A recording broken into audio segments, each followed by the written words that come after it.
Hello and welcome back to another episode of Easy Survival Redstone Build. So today I want to go over a tutorial on just a few basic redstone concepts to help you build and create the redstone builds that you want to make. First off, we got stone and wooden buttons, right? Press a button, it gives you a pulse for about 2 seconds. A stone button gives you a pulse for about 2 seconds, then it turns off, and it goes for a signal length of 15 blocks until it stops. Wood buttons do the same exact thing, but they actually have longer pulse time. So it's about, the stone's about 2 seconds, was about 2.5 seconds, right? And everything in Minecraft goes off ticks, but just seconds wise, that's about what it is. Lever, obviously, one press, one signal. One press turns the signal off. Redstone torch gives you a unlimited output for 15 blocks. On the 16th block, it goes dead. Some things about torches that are unique, right? If you have a torch on a block and you run power into that block, it turns the torches off. So a lot of different circuits are created this way. It's also very useful when you're trying to default, like if you want to create a piston door and you want the pistons to default by being pushed out, then you can have that piston be powered by a torch that you can then turn off by running power into the block that the torch is on. So that's a great mechanic. The observer, this end here has a little arrow here, tells you which way the signal is going.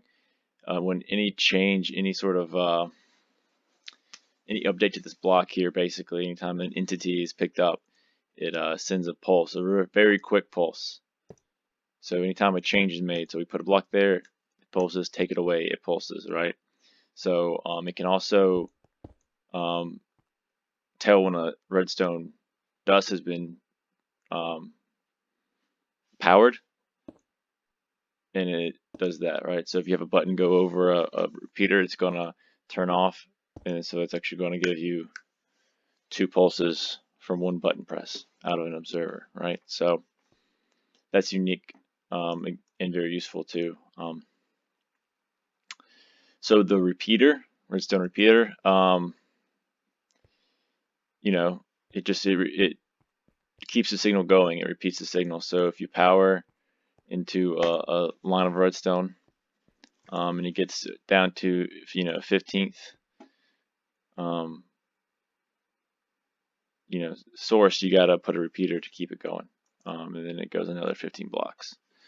Again, self-explanatory. You got to be careful when you put too many repeaters though in your system, because it will delay timing. So every tick is another tick of delay. So that's like 1 tick, 2 tick, 3 ticks, 4 ticks. That will add delay to your system, which can mess the whole thing up if you're not careful. The next thing is something that's really new to Minecraft, which is the target block. And if you look, it's actually very useful in situations like this, where if you have a piston working in a system here and you want to power something going this way, or whatever the situation is, you want a power going around, and this target block takes the power, right? So you could put a torch there even, right? And it goes into this block instead of into this piston, because you can see if this wasn't here, and it goes straight into this piston when this gets powered, if it was any other block there, it's going to mess with this piston. But a target block diverts that signal and leaves this alone, which is also very useful. So there you have it. That's really quick. 3, 4, 5, 7. It's like 7 different items, some things about them, and how useful they can be. I hope this helps somebody understand a little more about redstone and how to build the things they want to build. Peace.